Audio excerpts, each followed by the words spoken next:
The wedding coordinator looked at me with a practiced, thin smile that barely concealed her pity. Her clipboard confirmed the final insult. "You are listed for hallway seating."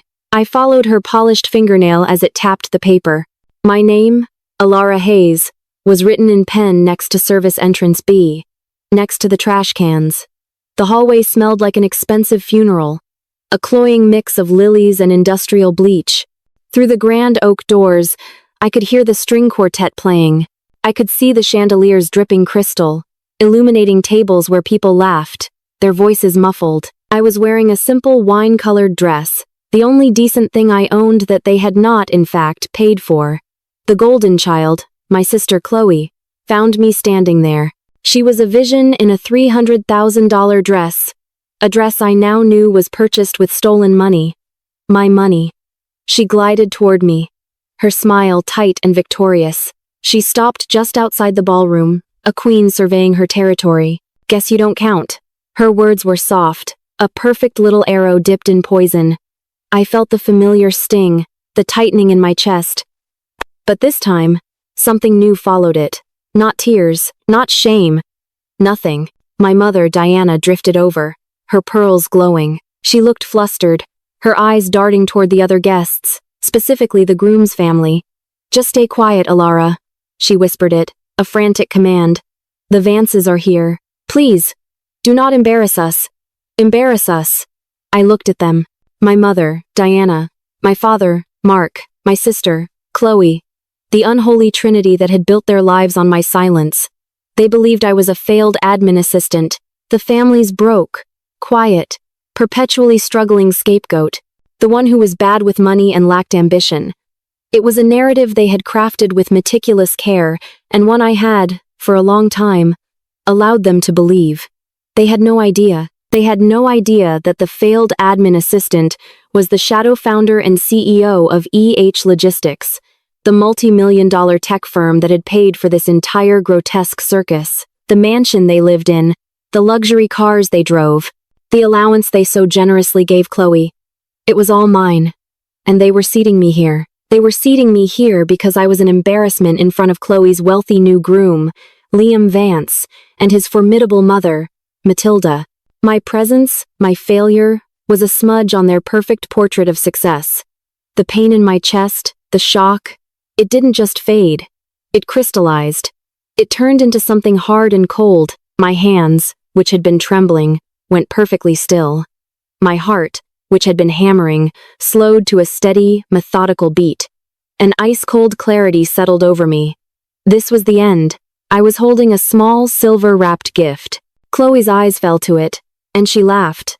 A high, tinkling sound that grated on my nerves. "Oh, Alara, don't tell me you bought us a toaster." She expected me to cry. She expected me to make a scene, to prove her right. I smiled faintly, a smile that didn't reach my eyes. Something like that. I stepped past her. She was so stunned I had moved toward the ballroom that she didn't speak. I walked through the grand oak doors. The music swelled, the warmth of the room hit me. Hundreds of eyes, all belonging to the city's elite, turned to me. The woman in the simple dress who had just emerged from the service hallway. I ignored them. I walked directly to the main gift table, a mountain of expensive boxes and envelopes. I placed my small, silver-wrapped box directly in the center, on top of a massive offering from the Vance family. Then I turned. I walked back out of the ballroom, past my stunned sister, past my horrified mother, and out the main doors of the resort. The smell of lilies and bleach faded.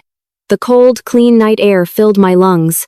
In the parking lot, I got into my modest, 5-year-old sedan. I pulled out my secure phone, a device they had no idea existed. I sent one text to a number labeled Execution. Execute. Inside the ballroom, my father, Mark Hayes, was preparing for his welcome speech. He was a man who loved the spotlight, a man who believed his own lies. He saw the small gift on the table, addressed to him. "For my father. Open during your speech." He smiled, arrogance radiating from him. He probably thought it was a last-ditch effort from his pathetic daughter to win his approval. 10 years ago, I founded E.H. Logistics. I was 24, fresh out of college with a degree in software engineering and a revolutionary idea for logistics routing. My father, Mark, had just been laid off from his middle management job. He was a proud man, a man whose identity was tied to his paycheck. He was broken. To save his pride, to give him a purpose, I did the stupidest and, ultimately, the most useful thing in my life. I made him the CEO on paper. I registered the company in his name. He would be the face, the one who went to lunches and signed checks. I would be the engine. I gave myself the title of Senior Administrative Assistant. I built the company from a rented desk in our basement. I wrote the code. I secured the clients. I ran the entire multi-million-dollar operation from the shadows. And they, in turn, treated me like the help. I was the family failure. Alara, who couldn't hold down a real job. Alara, who was so irresponsible she lived in a tiny apartment and drove an old car. While I worked 18-hour days, they began to spend. First, it was a new car for my mother. Then, a larger house in a gated community. Then, Chloe's tuition, her shopping sprees, her endless startups that failed. I told myself it was fine.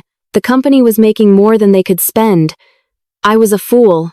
My family, believing they were untouchable, believing I was too stupid to notice, began to siphon millions. They weren't just spending. They were stealing. They set up shell companies. They forged invoices. They thought they were geniuses, covering their tracks. They didn't realize the admin assistant who ran their lives also had root access to every server, every bank account, and every email they ever sent. I discovered the full extent of the embezzlement 6 months ago. An internal audit, run by me in the dead of night, revealed a hole so massive it threatened to sink the entire company. They had stolen over $12 million. This wedding, this union with the powerful Vance family, wasn't a celebration of love. It was their exit strategy. A merger to cover the massive gaping hole of their fraud. They would blame the market, or a bad investment, and my father would retire, letting the Vance family absorb the loss. They would be rich, safe, and free, and I would be the failed admin assistant who went down with the ship. But I am not my father's daughter. I am a CEO, and I do not lose. My father, Mark, stood at the podium, basking in the applause. He was a natural performer. He adjusted his microphone.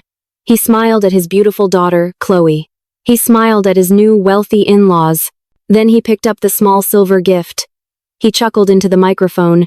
My other daughter, Alara, wanted to give me a little something. He held it up. Let's see what our little admin assistant managed to put together. He tore off the paper. Inside was not a toaster. It was a sleek, black, custom-built encrypted device. It looked like a high-end digital photo frame. He looked at it, confused. An on switch. He thought it was a slideshow. A tribute to his success. He plugged the device into the main projector system, just as the attached note instructed. Plug me in, Dad. You'll want everyone to see. The moment the device connected to the network, my head of security, watching from a remote van in the parking lot, took control. The lights in the grand ballroom dimmed. The celebratory music stopped. A single, sharp click echoed through the silent room.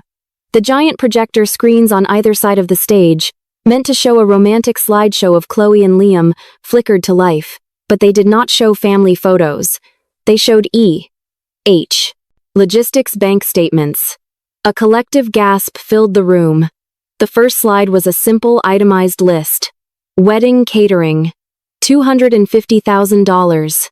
Paid by E.H. Logistics. Venue. $500,000. Paid by E.H. Logistics. Floral arrangements. $120,000. Paid by E.H. Logistics. Chloe Hayes dress. $300,000. Paid by E.H. Logistics. My father stared, his face pale. This is a mistake. He fumbled with the device, but it was too late. The second slide appeared. It was a detailed spreadsheet. A 5-year summary of wire transfers from E.H. Logistics to 3 offshore shell accounts. Accounts named M.H. Holdings, D.H. Investments, and C.H. Futures. Mark Hayes, Diana Hayes, Chloe Hayes. The total at the bottom of the screen was in bold, red font. $12,478,000. My father began to sweat. This is slander. This is... Then the third slide appeared, and the room was filled with Chloe's voice. It was an audio recording. I had bugged the new office furniture it gifted them 3 months ago. Chloe's high, Mocking laughter echoed through the speakers. Liam. Oh, Liam is a fool. He's sweet, but he's an idiot. His mother is the real dragon, but who cares? A few tears, a little promise, and he's wrapped around my finger. Once we're married, his family's money will make us billionaires. The music had completely stopped. The only sound was Chloe's voice, describing in detail how she was manipulating her new husband. Liam Vance, the groom, looked like he had been struck. His mother, Matilda Vance, a woman known for her iron will, stood up. Her face was calm. It was the most terrifying expression I had ever seen. The room was dead silent. Chloe finally broke. She screamed. A raw, primal sound of pure rage. It's her. She pointed a trembling finger at the projector screen, as if I were in it. Elara did this. She's jealous. She's always been jealous. She ruined everything. Liam Vance, white as a sheet, turned to his new screaming bride. He said one word. Over. His mother, Matilda, whispered to the man beside her, her head of security. Detain them. Call the police. The projector screens, which had been dark, flashed with one final message. A new slide. In bold red letters that filled the entire wall. All assets frozen pending criminal investigation. E.H. Logistics. My father collapsed into his chair. My mother was frozen, her hand over her mouth. The hotel manager, flanked by 2 uniformed police officers, arrived. Matilda Vance did not waste time. The Vances are pressing charges for fraud, for conspiracy. My security team had, at that exact moment, emailed the full unredacted data packet to the local authorities and the FBI's white-collar crime division. Mark, Diana, Chloe, they were arrested on the spot. For massive embezzlement, conspiracy to defraud and wire fraud. As they were led out in handcuffs, my mother was sobbing. My father looked like a ghost. Chloe was fighting. She was led past the service hallway, the one she had banished me to. She saw the trash cans, overflowing with champagne bottles and discarded lilies. She collapsed, a heap of white lace and fury. It was my day. She screamed, her voice echoing in the marble hall. It was my day. I was watching the entire scene. A live, high-definition feed in my car, miles down the highway. My lawyer, sitting in the passenger seat, closed his laptop. The transfer is complete. The board has voted. You have just executed the majority stakeholder clause you built into the company's founding charter. You have reclaimed 100% of your company. I picked up my phone. I sent one final text to my father's number, a number that was already in a police evidence bag. You were right. I don't count. You do. 3 counts of felony fraud. Good luck, Dad. My family lost everything. The house was seized by the bank the next morning. The cars were repossessed by noon. Their reputations, so carefully built on my money and my work, were annihilated in a single night. They faced decades in prison. The Vances, impressed by my ruthless surgical efficiency, dropped their lawsuit against E.H. Logistics, the company. Instead, Matilda Vance called me personally. She proposed a lucrative merger with Vance Industries, not with the paper CEO, but with the real one. With me. 6 months later, the sign on the building reads Vance Hart Logistics. I am in the new boardroom. My boardroom. I am powerful. I am respected. I am wealthier than I ever planned to be, and I am free. That weekend, I bought the mansion my parents were arrested in. It was a foreclosure auction. I got it for a fraction of its value. I had it completely renovated. All the dark wood and heavy carpets are gone. It's all glass and steel and light now. I stand on the balcony, the one my mother used to host her garden parties on, and I look out over my new life. My revenge wasn't loud. It was a spreadsheet. It was a line of code. It was a contract. It was the quiet, methodical removal of a cancer. They thought I was the scapegoat. They forgot that the scapegoat is the one who carries all the sins away, leaving the village clean. And I am, finally, clean. If you know what it's like to be the one who was ignored, click the video on your screen to watch the next story in this playlist. Tell us your story in the comments, and subscribe so you never miss a moment of justice.